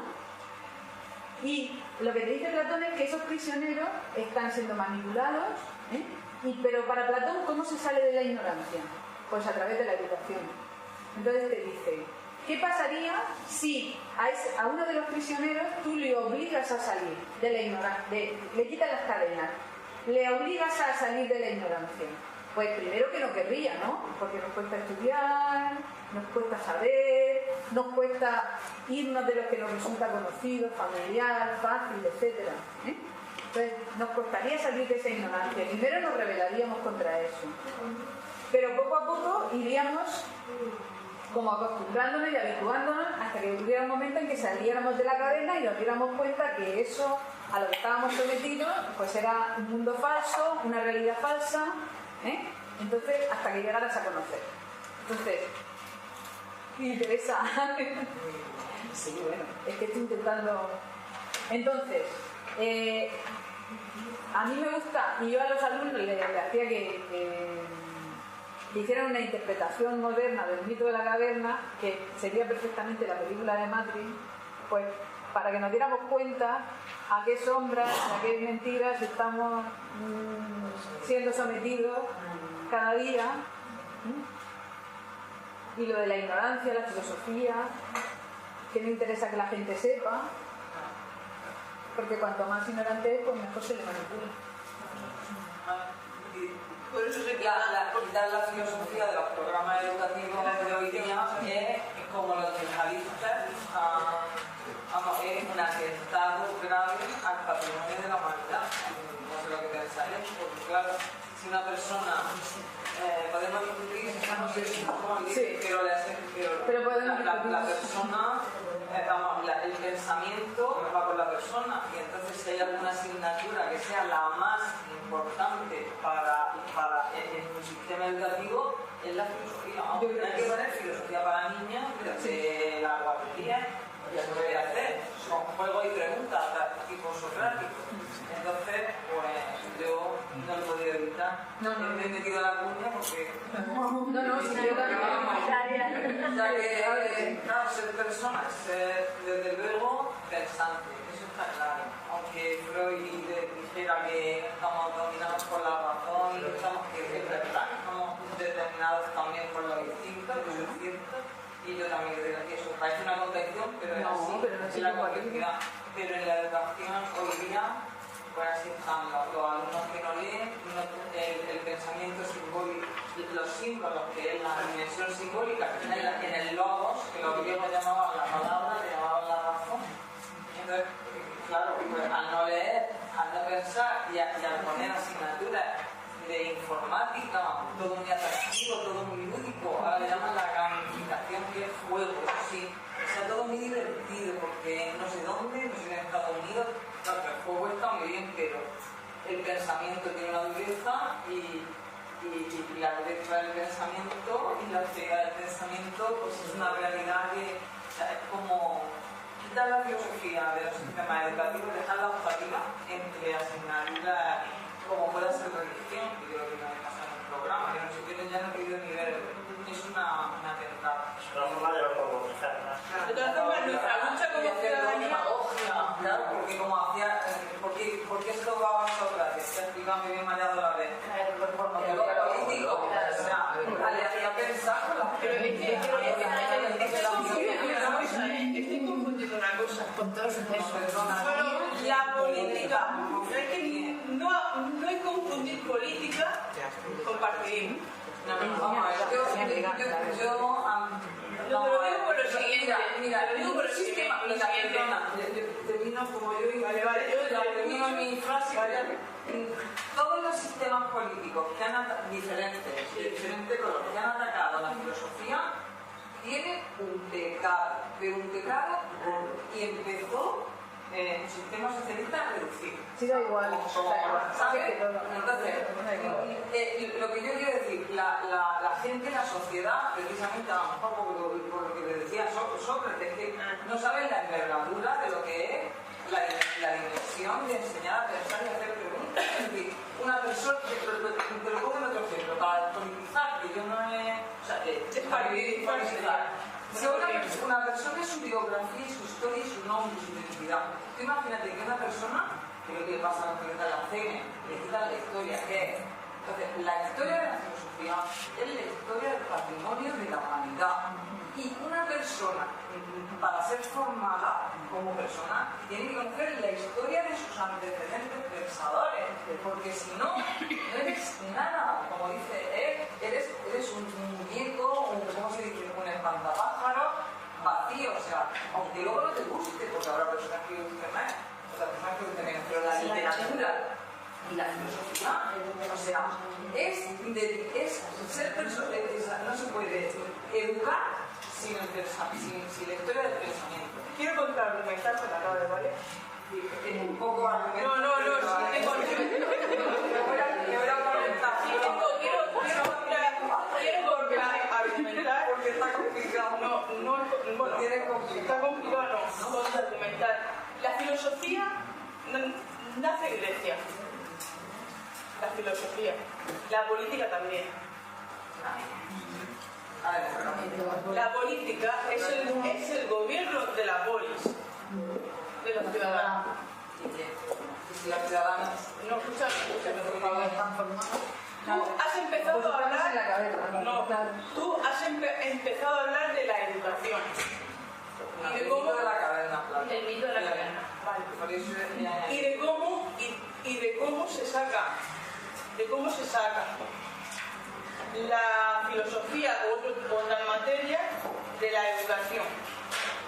Estamos entre el adoctrinamiento.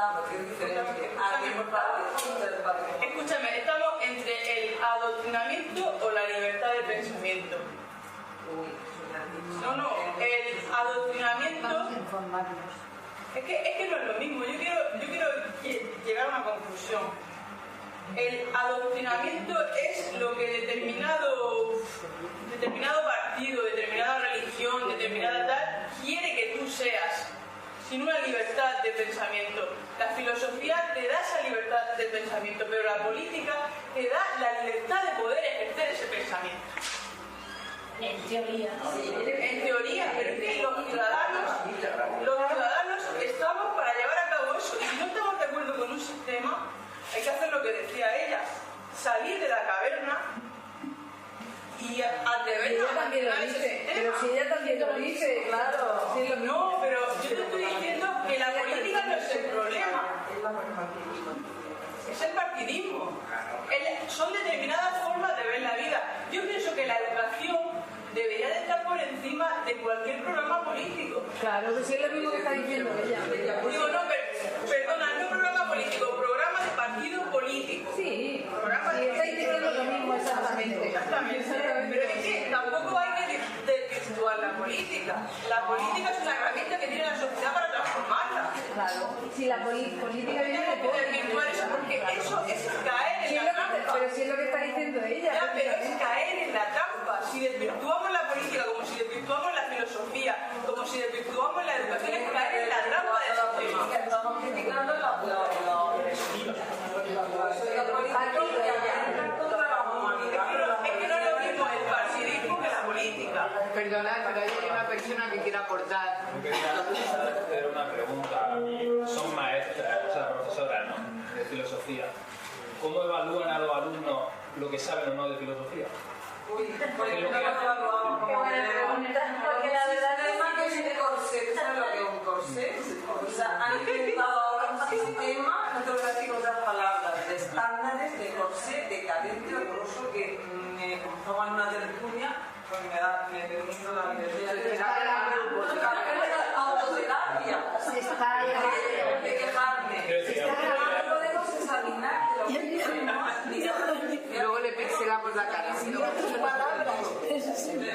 Por supuesto, hay unos programas que elaboran pues, personas que... O sea, que los programas incluso pueden estar bien, pero la pregunta de la evaluación no muy impertinente. O sea, que una cosa es la teoría, los programas que tenemos que dar, que pues están bien, ¿no? Y que más o menos, bueno, pues según los sistemas políticos, es verdad que varía un poco y ellos dirigen según ideología. Los partidos políticos pues tienen su forma de normal, ¿verdad? Porque o sea, cuando votamos a un político, a un programa político, no es lo mismo una cosa que otra, parece que todo es igual, pero si no eres un ignorante, algo cambia. Entonces, aunque ellos ponen unos programas y en esencia la filosofía varía poco, pero sí que luego varía, la evaluación, hoy día, nada más de decirlo, el sistema que han puesto ahora, este partido político, lo siento, porque aquí hablemos de todas las colores, es horroroso. Estándares nuevos, como padre ya lo llegará. Como padre, lo de los típicos.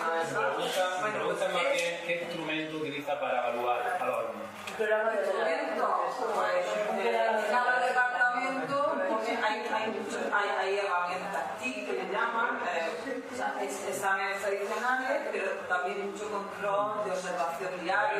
Realmente es que ahora dicho lo que yo quería oír, exámenes tradicionales. ¿Realmente cree que podemos, o sea, que se puede evaluar a un humano de 15 años?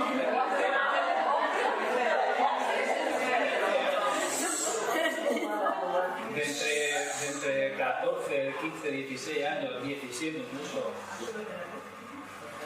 Todo lo que hemos hablado esta tarde aquí, se puede valorar que esa persona o ese humano sabe algo o no sabe algo de filosofía, o va a saber pensar, cómo pensar en ser libre, cuando para saber qué vamos a evaluar de él se hace a través de un examen tradicional. Entonces está variando, ya no es solo...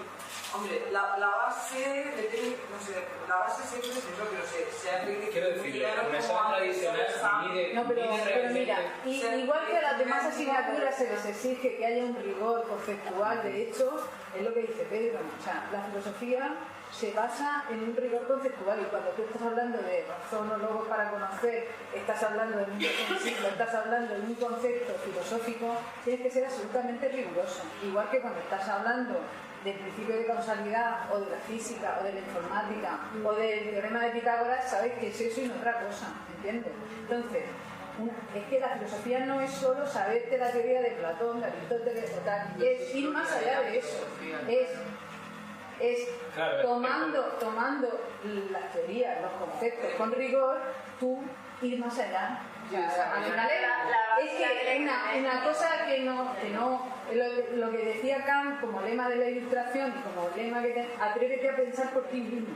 ¿Y cuándo vas a atreverte a pensar por ti mismo? Dice, cuando el hombre adquiera la mayoría de edad. ¿Y cuándo las quieres? Cuando eres una persona educada y formada. Pero no puedes pegar a un chico de 14 o 15 años a aprender filosofía porque para ellos es un hueso de asignatura. Yo creo que la filosofía había que introducirla desde pequeño. Ojalá, de hecho, he hecho curso de filosofía para niños y es buenísimo. Hacerles pensar, que sean críticos, y entonces que sientan curiosidad por los pensadores y que estudien esa. Y yo también, después de ello. Voy a contar mi experiencia como estudiante de bachiller de filosofía. De repente la filosofía es como una ventana de un montón de conceptos y de información que te hacen ver que, bueno, no están tan equivocadas las naciones del mundo como dicen tus padres y todo el mundo. Resulta que hace 500 años hay gente que estaba pensando exactamente igual como está pensando todo. Sí, es lo que te digo. Entonces, te cambia todo, ¿no? Es que al final es que Epicteto y Víctor Frank o la terapia de la aceptación y del compromiso, la teoría racional emotiva de Ellis, o sea, quiero decirte que la psicología está bebiendo, o incluso la ciencia, está bebiendo de Demócrito, de Lucipo. ¿Qué seguimos? Pues cuestionándonos las mismas preguntas y ¿por qué? Porque lo que importa en el fondo no es ni la filosofía, ni la ciencia, ni la matemática, importa el ser humano. Y yo, por ejemplo, si empecé siendo filósofa y mi tesina fue Rilke, Heidegger, Rodin, la muerte según la poesía de fulanito, de Patachito y de no sé qué, pues al final lo que tienes que hacer es irte del ser humano en abstracto al ser humano concreto, porque lo que importa es la persona, el individuo, el aquí, el ahora, y con eso nos quedamos. Y todo lo demás es un aprendizaje pues para llevar tú una vida más auténtica, ser mejor persona, que es lo que decía Sócrates, Platón, o Pascal. ¿Para qué quieres saber? Pues para estar mejor contigo mismo, y para ser mejor persona y ser más auténtico. Ir de lo universal y abstracto a lo particular y concreto, que es lo que estamos aquí esta tarde. Sí, yo quería, pues lo mismo que Esther, comentar mi experiencia. Yo recuerdo que en primero de bachiller fue una revelación, o sea, el profesor nos sacaba de clase y nos llevaba al césped y era simplemente debatir y cuestionarnos cosas que jamás nos habíamos cuestionado. Y luego el sistema de evaluar todo eso era simplemente que tú supieses argumentar por qué optabas por una cosa o por otra. En primero yo no tenía que estudiar historia de la filosofía, aunque él metiese alguna cosa, pero y recuerdo que era simplemente el debatir y el cuestionarte mil cosas, y yo estaba deseando que llegase a clase de filosofía porque era muy interesante y el profesor estaba muy bien, todo ahí. Y me encantó. Y el segundo, en cambio, fue horrible porque la historia de la filosofía, que a mí me parecía muy interesante, pero como el segundo se centra únicamente en prepararte para la selectividad, es que se era Platón y Aristóteles, porque uno de los dos caía. Entonces era solo eso, y era como, y todo lo demás que yo veía el libro y decía, pues aquí hay un montón de gente, y no llegó nunca. También otro punto, ¿no? La responsabilidad del profesor, evidentemente, pero también del alumno. Si tú te enfocas en una asignatura con un hueso a roer, pues probablemente sea terrible y sea traumática. Sin embargo, si pudiese enfocar esa asignatura, pues como estamos haciendo ahora mismo, como una forma de debatir con los amigos y de proponer cosas, de hablar, pues súper enriquecedora.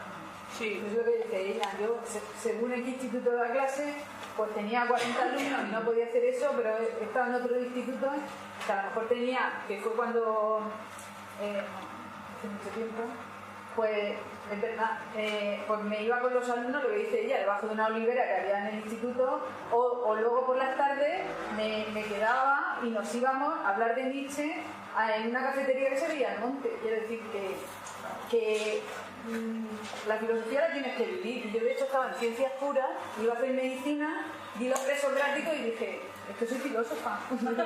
Y entonces me compré el Ferrater Mora y hice filosofía. O sea que, fíjate, un flechazo. Amor a primera vez. Sí, total. Así que, bueno, son las 9, nos pues nada, tenemos que... espero que no os haya aburrido.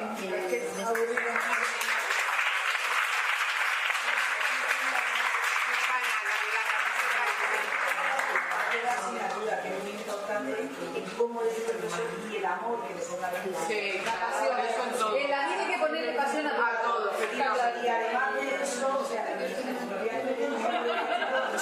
letras puras y filosofía y realmente lo que sí me quedó también con la ética.